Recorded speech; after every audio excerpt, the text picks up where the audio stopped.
This video supported in part by... Playing VR, I tend to sweat. It gives me an edge. So King of Nerds happens to give me an edge too. Let King of Nerds give you the edge. Bye, King of Nerds. You and I have waited long enough for the return of tabletop arcade toys into the marketplace. And I'm gonna begin my coverage of My Arcade's brand new offerings by taking a look at this brand new Pico Player that was just released. Hey there, welcome back to Gen X Grown Up. I am John and I am a Gen X Grown Up. Thank you so much for the click. The Pico Player might be the unit that I'm most interested in from this new wave that just was released by My Arcade. And it's not so much because of the software we know is installed on it. We know those are NES ROMs of some sports games. I'm more interested in the size itself, the Pico Player, what this player feels like in the hand, how it plays, how the screen looks. All of that is what I really want to know about this gadget, and specifically what it might offer in the future for new releases from My Arcade. All right, are you curious? I sure am. Let's get to the table and check it out. Here we go then with the first ever Pico Player I've ever taken a look at from My Arcade. This one is the All-Star Stadium, and it's licensed titles from Jaleco, as you know. 100 plus games is what this has. Now in reality, what we know is that it has like 7 Jaleco games and 100 other games that we'll take a look at. Before we do a very quick tour of the packaging, because something is new in these new My Arcade packages that they picked up from another product that they do. Yeah, along the side you've got some sports kind of covering up the plastic there, and you can see some other sports on this side, the kind of the basic specs.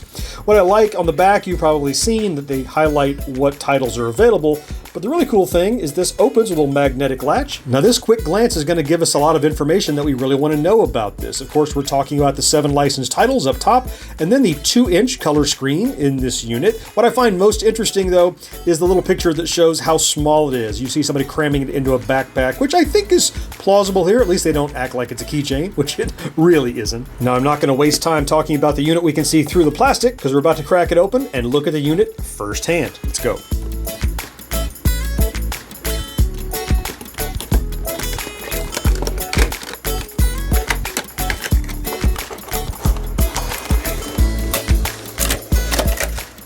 Now once in the package, we have our Pico Player as well as some propaganda. We have Pico Player instructions, that's straight to the trash, but we also have the flyer, which normally I wouldn't look at, but it's been a long time since we got one of these flyers, so is there anything new to see on the flyer?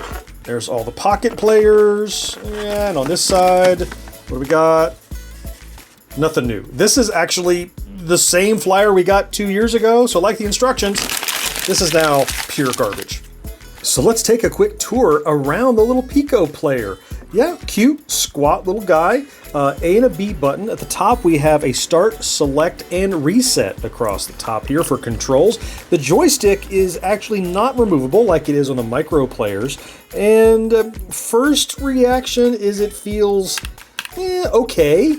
It's not clicky at all, but it's, I'm gonna withhold judgment until I actually play something with it. Around the back, here is the speaker. We have the battery door, which is held in place with a screw this time, in addition to a clip. We have a power on off slider, and then we have a volume up and volume down button. And though not included, I think it's kind of cute that they provide a hole for you to slide a lanyard through if you want to hold this with a little kind of wrist strap like they do the pocket players, because while it's not a keychain, it's pretty darn small and you can easily hang it from your bag for a quick play session. Now there are a couple of inevitable comparisons that people are going to want to make to this Pico Player. And the first one I want to call attention to is comparing it to a tiny arcade from Super Impulse. Here's the Mappy Tiny Arcade. I think it's interesting to see they're basically the same height. Of course, quite a bit deeper. So if you want to look at the Mappy here, the controls extend much further out on the Pico Player, of course. And the screen is substantially larger than you would see on the Tiny Arcade from Super Impulse. And also because of that control deck, you get much larger buttons and a much larger joystick than you would on the Tiny Arcade. And both go for about $20. So, factor that in the way you see fit. The other comparison has to do with the software package, and people are going to quickly jump on the fact that the software loaded on this are the same 7 Jaleco titles that we got on this pocket player a few years ago. So again, baseball, soccer, tennis, hoops, all that kind of stuff. Same games. Only real difference is that This one has the 101, I keep calling them shovelware. I haven't looked at the games yet. I'm guessing they're going to be just those generic kind of mobile games tacked on. This did not have that, but this one does. But really, if you're looking at the key games, this Pocket Player had the same thing. And this plays into my kind of criticism that these first wave of new My Arcade devices is really rehashing old stuff in these new form factors just to see whether or not we will bite. With that quick tour behind us, let's get some batteries in this Pico Player and give it a try. Straight to a menu. All right, so volume up then. I can feel the up is here. It's okay volume, not crazy. And let's see, down. You can turn it all the way off if you want. All right, so yeah, so right away, 107 in 1, as we suspected. There's the 7 primaries, and then we go, oh, there's Curly Monkeys once again. Okay, I gotta start with Curly Monkeys just because. Oh, I saw some screen tearing there. Yeah, let's see the Curly Monkey. Just a standard platformer, as I recall. Yep. Ouch. Yeah, so definitely shovelware is what is on this guy. So here are the 7 titles, so 4 baseball games, which I'll just take a look at the first one now. I'm not, by any stretch of imagination, expert on these NES sports games. Look, I'm an arcade guy. I'm not, oh my god, look how tore up the text is. Can you see that? Or maybe you can't see that. Like pixels are missing. There wasn't smoothing or anything. All right, let's try to start. Yeah, like try to read pennant, or look at the logo. Like the way they compressed it down, it's almost illegible. Look at the copyright across there. Yeah, you can't even... Alright, I'm nitpicking, but I haven't gotten into the game yet. Yeah, put in your name, pick your team. And where are the instructions? I mean, these are NES titles that had like pages and pages of instructions, and sorry to be nitpicky, but yeah, that's what I'm here for. Alright, so I think I'm pitching probably first. Yeah, here we go. I mean, I know how to play bases loaded a little. Alright, so he hit it.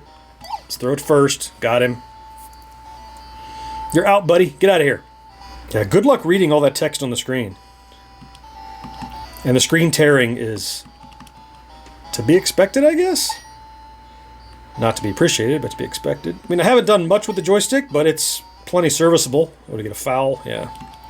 Come on, let's get this guy out. Oh, I missed it. Ah, dang it. Oh, man, did I miss it. Get out there. I can't even see the ball. Where the heck is it? Is it that dot? Like, because of... Oh, I finally found it. Like, I couldn't even see the ball. Literally could not see the ball. Yeah, the compression for getting it on this small screen definitely did not come without compromises. So now I can try it at bat and see if I can see the ball well enough. And admittedly, being in my 50s, I'm definitely wearing reading glasses just to do this well. All right, there's a hit. There's something. All right, so that's some baseball. Let's take a look at what else we have here. So bases loaded 2, 3, 4, more the same. I'll take a look at the most recent one, I guess, just real quickly. Same kind of like pixel crushing is happening here. I gotta say, it makes it a little hard to see. Yeah. So I mean, these are NES titles. Look, you know these games if you were an NES fan and you play these sports games. We've got a Hoops game. Take a quick look. There's Hoops. Give it a start. Oh, cute. Yeah, 1 player, 1-on-1. Yeah, I'll pick a guy. I think it's called Mr. Doc or Dr. Doc or something, if I recall. Yeah, Mr. Doc. That's me. Not that you can read it there. Now, interestingly, like, I don't know what the controls are. I mean, I'm just poke and hope kind of thing here. Like, I don't know. I mean, joystick moves me, obviously. Oh, apparently I can foul the guy. A kind of does a little block-ish thing. Can I get possession? Oh, this guy's going in. Oh, cutscenes are kind of cute. There's that screen tearing again, though. So, I mean, can I shoot from here? Oh, the guy took it from me. Yeah, I don't even know what the buttons are. Anyway, the Hoops basketball game is there. If you're a fan of the Hoops basketball game. Racket Attack. So, a little tennis going on. Sure. Lots of options, because this is a full NES game, so you should have no trouble finding all the options you want. Look, you're going to have to look up the instructions online, though, because nothing in this package is going to tell you how to play. Oh, unless it's the instructions I threw away. I didn't think about that. Is it? Maybe? Instructions in here? Did I just miss them? No. There's nothing in here about how to play the games. It's just It's just how to hook up your system with batteries in 25 languages. Okay, back to tennis. Oh, serve? Oh, I did serve. Oh, did I foul? Yeah, I think I went out. Apparently, every time I hit the ball, it just goes out. And missed. All right, yeah, so there's your tennis game. And finally, take a look at goals. So we have the football, also known as soccer in North America. I gotta admit, kind of hard to see on this 2-inch screen. These NES games have a lot going on. Let me know if that's me. Where's me? I'm the guys in white. Oh, here I am, roaming around aimlessly. Give me the ball. Give me the ball. Oh, stupid goalie. That didn't work out. Oh, more cutscenes. That's cute. That's a pretty looking game. I'll give it that. All right. And soccer. Yeah. So, and then, like as you step through, here are the other hundreds of games. Forest Adventure, Telly, Port, Clown. I'll just pick one at random. See if there's something good in here. I don't know. How about Champion Boat? That sounds like something. So, am I a boat? Am I a champion? Am I... Oh, there. Looks like I'm... Oh, I am. I'm steering my little boat. If I'm steering, is that me? Oh, I'm this boat that's not moving. Well, that's bad news. Let's try another one. Oh, I'll just bump down here into the 70s. How about aquarium? Sure. Some bubbles. So, what is that? A koala bear or a teddy bear at the top? Or there's a pig eating something? Or it looks like... Oh, so this is Feeding Frenzy, kind of, I think. Probably eating fish and getting bigger. Up here in the 80s, we have Road Worker. That sounds exciting. Nothing like being on a crew working on the road. And you're literally going to fix potholes. Stage 1 of pothole repair. Something happened. Like there was a sign on that plane. Heaven knows what it says. Like, how do you play? Don't know. You get one more chance. We're going to go, more excitement? Lawnmower. In case doing chores in the real world aren't exciting enough for you, let's lawn mow.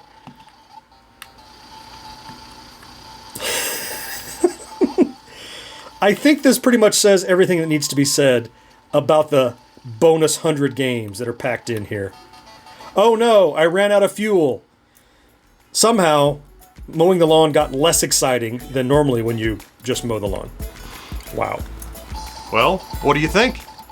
I think the Pico Player has a possible bright future.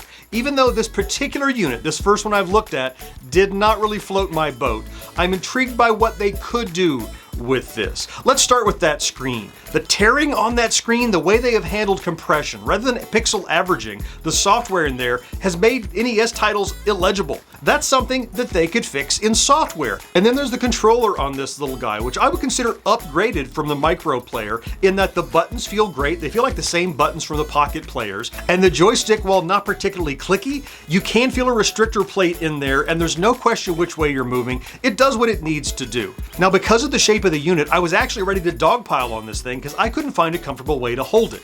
It doesn't jut out far enough for you to hold it like a little controller, and I wasn't really sure where to put my hands. I was getting sore, but I ultimately found it's just that I wasn't playing this the way it was intended. Because I was shooting it on camera, I had it stuck on the table and was wrapping my hands around it. But actually, if you will cradle this in your hands with your fingers wrapped around the back of the device and then use your thumbs on the controller, it works great. It was very comfortable, and so that's a huge plus and a potential of what we could do with this Pico Player. Then we come to the software that's loaded on this thing. Look, we looked at the garbage that's on there, the monkey and the fish and the lawn work and fixing potholes, the crap that we saw on there. Look, nobody cares about that stuff. Ultimately, what I feel is happening with the Pico Players, especially with this first rollout, you're trying to find out if people are interested. Yes, we are. But you're working too hard to do things that we don't want. This whole thing costs 20 bucks. And you think to give us value, you've got to throw $20 worth of games at us. In reality, if you would just give us this model with a genuine arcade ROM on there, and that's another thing. Look, I remember railing on these arcade machines because they were not genuine arcade ROMs, that they were NES ports.